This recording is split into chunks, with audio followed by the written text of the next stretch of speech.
C'est en Allemagne que se joue le prochain épisode de la crise économique européenne. Angela Merkel doit affronter ce jeudi un vote crucial au Bundestag qui doit permettre de ratifier un plan de sauvetage de la Grèce. Nous voulons une Grèce forte dans la zone euro et l'Allemagne est prête à donner toute l'assistance nécessaire. La chancelière allemande réussira certainement à faire passer ce vote, mais pour les analystes, l'enjeu est de savoir si elle convaincra assez de parlementaires appartenant à sa majorité de centre-droit ou si elle aura besoin des voix de l'opposition. Car en Allemagne, le sujet divise l'opinion publique. Je ne comprends pas pourquoi en cas de crise, l'Allemagne donne de l'argent. C'est bien, c'est sûr, mais il faudrait aussi qu'on s'occupe de nous, que l'on pense au domaine social où là, on est très négligent. Problème, à la veille de ce vote, le président de la Commission européenne se dit favorable à la création d'euro-obligations dans la zone euro pour permettre à terme de mutualiser une partie des dettes européennes.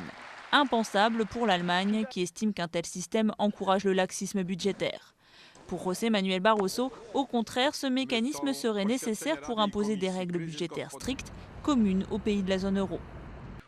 Une fois que l'Union européenne sera pourvue avec des instruments pour assurer la discipline et l'intégration, l'émission d'euro-obligations sera considérée comme avantageuse pour tous, mais il faut que ces euro-obligations soient des obligations de stabilité.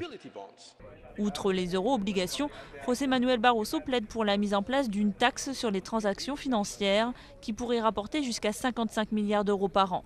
Une taxe qui ne serait pas mise en application avant au moins 2014.